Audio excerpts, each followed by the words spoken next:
Price அல்லாஹ். தேவனுக்கு மகிமை உண்டாவதாக. ஆண்டவரும் இரட்சகருமாய் இருக்கிற இயேசு கிறிஸ்துவின் நாமத்தினாலே இந்த காலவேளையில் உங்கள் யாவரையும் நான் வாழ்த்துகிறேன். இந்த நாளுக்கான தேவனுடைய வார்த்தை புலம்பலின் புஸ்தகம் 3வது அதிகாரம் 32வது வசனம். அவர் சஞ்சலப்படுத்தினாலும் தமது மிகுந்த கிருபையின்படி இறங்குவார். ஹல்லேலூயா. என கண்பானவர்களே, வேதம் சொல்லுகிறது, நன்றாக கவனியுங்கள். அவர் நம்மை வருத்தப்படுத்தினாலும் தமது மிகுந்த கிருபையின்படி மனம் இறங்குவாராம். அதே நேரத்தில் கர்த்தர் நம்மை தண்டிக்கும் போது அவனுக்கு இரக்கத்தையும் வெளிப்படுத்துகிறார். நல்ல கவனிங்க. நாம் ஏன் தேவனால் தண்டிக்கப்படுகிறோம்?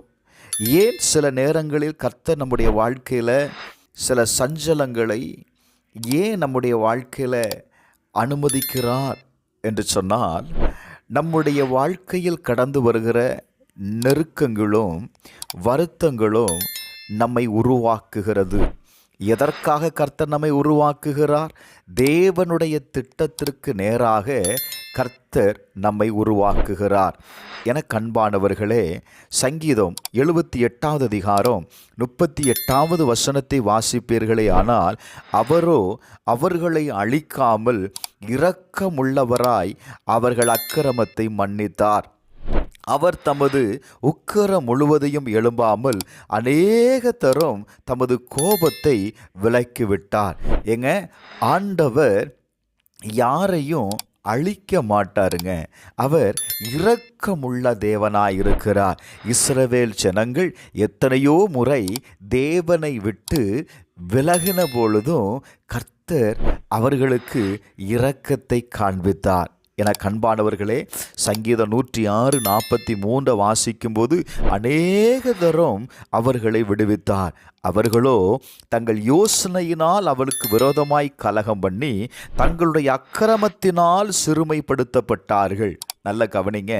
அநேக தரம் கர்த்தர் அவர்களை விடுவித்தார். ஆனால் அவர்களுடைய வாழ்க்கையில் தங்கள் யோசனையினால தான் அவங்க என்ன செய்தாங்க தெரியுமா? சிறுமைப்படுத்தப்பட்டார்கள்.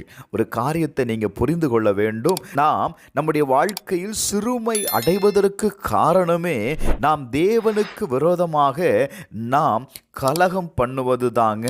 வேதம் சொல்லுகிறது, யாத்திராகமம் 2வது அதிகாரம் 23வது வசனத்தை வாசிக்கும் போது, கர்த்தருடைய சமூகத்தில் அவர்கள் இஸ்ரவேல் புத்திரர் என்ன செய்கிறாங்க தெரியுமா? தன்னுடைய அடிமைத்தனத்திலிருந்து தவித்து முறையிட்டு கொண்டிருந்தார்கள்.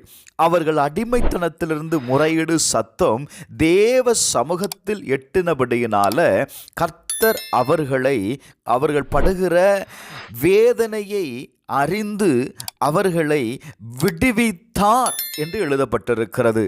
நல்ல கவனிங்க. அவர்கள் ஏற்கனவே அடிமைத்தனத்தில் இருந்தாங்கங்க. அவங்கள கர்த்தர் என்ன செய்கிறார்? விடுவிக்கிறார். விடுவித்தவர் மறுபடியும் அவருடைய வாழ்க்கையில் வேதனையை கொடுப்பாரா? இல்லைங்க. அப்போ ஏன் அவங்களுடைய வாழ்க்கையில் அந்த வேதனை கடந்து வந்ததுன்னா, அவங்களுடைய யோசனைகள் தான் அவர்களை சிறுமைப்படுத்தினது. நியாயாதிபதிகள் 10வது அதிகாரம் 16வது வசனத்தை வாசிக்கும் போது, அந்நிய தேவர்களை தங்கள் நடுவிலிருந்து விலக்கிவிட்டு கர்த்தருக்கு ஆராதனை செய்தார்கள். அப்பொழுது அவர் இஸ்ரவேலின் வருத்தத்தை பார்த்து மனதுருகினார். ஹல்லேலூயா. அந்நிய தேவர்களை தங்கள் நடுவிலிருந்து விலக்கிவிட்டு கர்த்தருக்கு ஆராதனை செய்தார்கள். அப்பொழுது கர்த்தர் அவங்களுடைய வருத்தத்தை பார்த்து மனதுருகினாரா?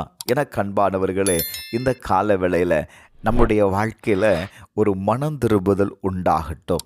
எது தேவனை விட்டு நம்மை விலக செய்கிற காரியங்கள் என்ன? Glory to God. அப்படி நீங்கள் தேவனிடத்தில் ஒரு மனம் திரும்புதல் உண்டாகுமே ஆனால், வேதம் சொல்லுதுங்க, சங்கீதம் 103:11 பூமிக்கு வானம் எவ்வளவு உயரமாக இருக்கிறதோ அவருக்கு பயப்படுகிறவர்கள் மேல் அவருடைய கிருபை அவ்வளவு பெரியதாக இருக்கிறதா. ஹல்லேலூயா. அவருடைய கிருபை பெரியது. கால வேளையில் உங்கள் யாவருக்கும் தம்முடைய கிருபையை அவர் கொடுக்க வல்லவராயிருக்கிறார். ஒரு நாளும் நீங்கள் நினைக்காதீங்க கர்த்தர் என்னை கைவிட்டு விட்டார். ஆண்டவர் சொல்லுகிறார் ஓசியா 11:8, எப்பிராயிமே நான் உன்னை எப்படி கைவிடுவேன், இஸ்ரவேலே நான் உன்னை எப்படி ஒப்பு கொடுப்பேன். Glory to God.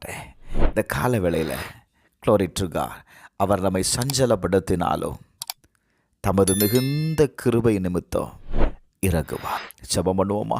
பரலோக பிதாவே, இந்த கால வேளையில் உம்மை நோக்கி பார்க்கிற ஒவ்வொருவருக்காக நான் ஜெபிக்கிறேன்ப்பா.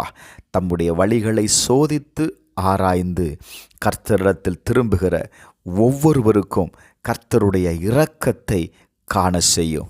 நீங்கள் தான் சொன்னீங்க ஆண்டவரே, Glory to God, மிகுந்த கிருபையின்படி இறங்குவேன்னு சொன்னீங்க. இஸ்ரவேல் ஜனங்கள் மேல் கிருபையை காண்பித்த தேவன் இந்த காலவேளையில் உம்மை நோக்கி பார்க்கிற ஒவ்வொருவருக்கும் உம்முடைய கண்களில் கிருபை கிடைப்பதாக.